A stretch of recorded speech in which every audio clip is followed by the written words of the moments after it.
পশ্চিমবঙ্গে আয়ুষ্মান ভারত চালু হয় না, স্বাস্থ্য সাথীর কার্ড চলে কোথাও? হ্যাঁ কিনা বলুন তো?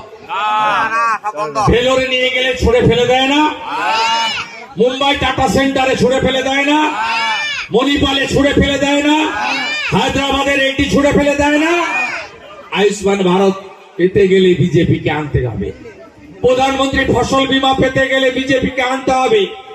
পিএম কিষাণ সম্মান নিধি পেতে গেলে বিজেপি সরকার আনতে হবে। হাতের কাজ যারা করেন বিশ্বকর্মা পেতে গেলে বিজেপিকে আনতে হবে। প্রতি বছর এসএসসি, জেলাতে প্রাইমারি, মেধা অনুযায়ী চাকরি, টাটাকে ফিরিয়ে আনতে গেলে বিজেপিকে আনতে হবে।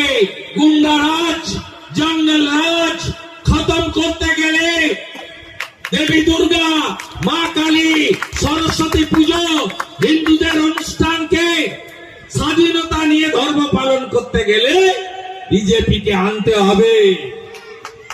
বিজেপিকে আনার মন্ত্র নিয়ে নানুর বাড়ি ফিরবে। বড় চৌকিদারের নাম নরেন্দ্র মোদী, তার ছোট চৌকিদার বিরোধী দলনেতা শুভেন্দু অধিকারী আপনাদের পাহারা দেবে। আর এই